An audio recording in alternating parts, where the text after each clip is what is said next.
পাকিস্তানের বিপক্ষে তৃতীয় টি-20-তে আগে ব্যাট করে বাংলাদেশ যখন 6 উইকেটে 196 করলো, আপনার মনে কি একবারের জন্য আশা তৈরি হয়েছিল যে বাংলাদেশ ম্যাচটা জিততেও পারে? পাকিস্তানের ব্যাটিং দেখতে বসলেন, আশা নিয়ে বসলেন বাংলাদেশের বোলাররা দারুণ করবে, এবং পাকিস্তান ব্যাটিং ইনিংসের 15 ওভার হতে হতে আপনি নিশ্চিত হয়ে গেলেন যে 196 করেও কোনো পাত্তা না পেয়ে বাংলাদেশ হেরে যাচ্ছে। বাছাইকৃত কাঁচামাল ও স্বয়ংক্রিয় ইউরোপিয়ান মেশিনে তৈরি হয় all time butter bun, all time healthy life. তখন ইন্টারেস্টের পার্ট হয়ে উঠল মোহাম্মদ হারিস কত বলে 100 করেন, 100টা করতে পারেন কিনা, তাই তো বিষয়টা, নাকি ভুল বললাম? বাংলাদেশের স্টার্টটা তৃতীয় টি-20-তে পাকিস্তানের বিপক্ষে ফ্যান্টাস্টিক ছিল। তানজিদ তামিম 40+ করলেন 32 বলে, 66 করলেন 34 বলে পারভেজ ইমন, 10 ওভারে 100, 11 ওভারে গিয়ে 113 রান, 2 উইকেট। খেয়াল করেন, আপনার হাতে 8 উইকেট, বোর্ডে 113 রান, আপনি শেষ 9 ওভারে 100 রান করবেন না? এই ম্যাচ বাংলাদেশের 220 করার কথা মিনিমাম, পারেনি বাংলাদেশ। কোন জায়গাতে কলাপস করলো? লিটন দাস, তাওহিদ হৃদয়, একজন 18 বলে 22, একজন 18 বলে 25।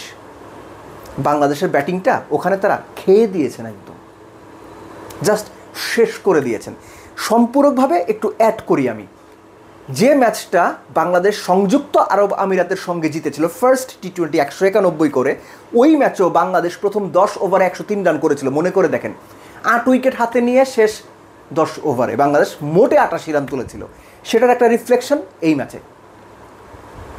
অত ভালো একটা স্টার্টের পর, ওপেনারদের দারুণ ব্যাটিংয়ের পর বাংলাদেশ 220 করতে পারলো না, 196। তারপরও ফাইট করার মতো রান ছিল, কোনো রকম প্রতিদ্বন্দ্বিতা ছাড়া হেরে যাওয়ার মতো রান ছিল না। কিন্তু বাংলাদেশের বোলাররা কোনো রকম ফাইট দিতে পারেননি। কেন পারেননি? আব্বাস আফ্রিদিকে দিয়ে উদাহরণটা দিচ্ছি, বুঝতে সহজ হবে।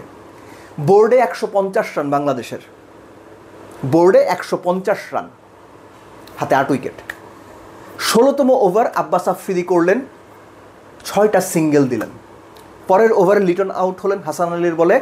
18তম ওভারে আব্বাস আফ্রিদি 2টো ডট, 2টো সিঙ্গেল, 2টো উইকেট। তাওহিদ হৃদয়, তার সঙ্গে শামীম হোসেন পাটোয়ারি। বাংলাদেশকে ওই 2 ওভারে, 16 এবং 18তম ওভারে আব্বাস আফ্রিদি 12 বলে 8 রান দিয়ে 2টো উইকেট নিয়ে, কিংবা 18তম ওভারে 2 রান দিয়ে 2 উইকেট নিয়ে, কিংবা 16তম ওভারে 6টা সিঙ্গেল দিয়ে বাংলাদেশের পুরো ব্যাটিংয়ের যে ফ্লো শেষ করে দিয়েছেন। ওই 2 ওভারে বাংলাদেশের ব্যাটিং ইনিংস পুরোপুরি চেঞ্জ হয়ে গিয়েছে। বাট তার আগেই তাওহিদ হৃদয় এবং লিটন খুব বাজে ব্যাট করেছেন, জাতা ব্যাটিং করেছেন।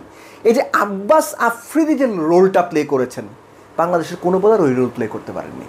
পাকিস্তানের ব্যাটারদের ওপর যে চেপে বসা, তাদেরকে কষ্ট করে রান করা, কিংবা তাদেরকে বিরাট একটা ঝামেলায় ফেলে দেওয়া, ভাবতে বাধ্য করা, কিচ্ছু করতে পারেননি। প্রত্যাশিতভাবে বাংলাদেশ পুরো সিরিজে আউটপ্লেড হয়ে গেছে পাকিস্তানের কাছে। সহজ করে বললে ভাই, কোনো বার্তা পায় নাই।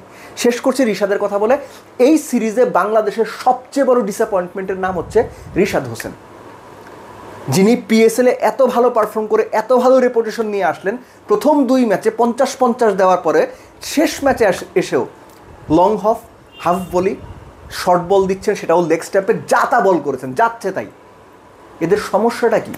আমি জানি না ভাই, আমার কাছে উত্তর নাই। আপনার কাছে উত্তর থাকলে আপনি নিজের মতো নিজেকে উত্তর দেন। কিন্তু বাংলাদেশ ক্রিকেট গোয়িং ডাউন, এটা বলার বোধহয় অপেক্ষা রাখে না। বাংলাদেশের সঙ্গে জিম্বাবুয়ে, আফগানিস্তান, পাকিস্তান, অস্ট্রেলিয়া, যার সঙ্গে খেলা হোক, আপনি চোখ বন্ধ করে নির্দ্বিধায় আপনি এখন ধরে নিতে পারেন, আয়ারল্যান্ড, স্কটল্যান্ড, নেদারল্যান্ডসের বিপক্ষেও যদি খেলা হয়, বাংলাদেশ আন্ডারডগই থাকবে।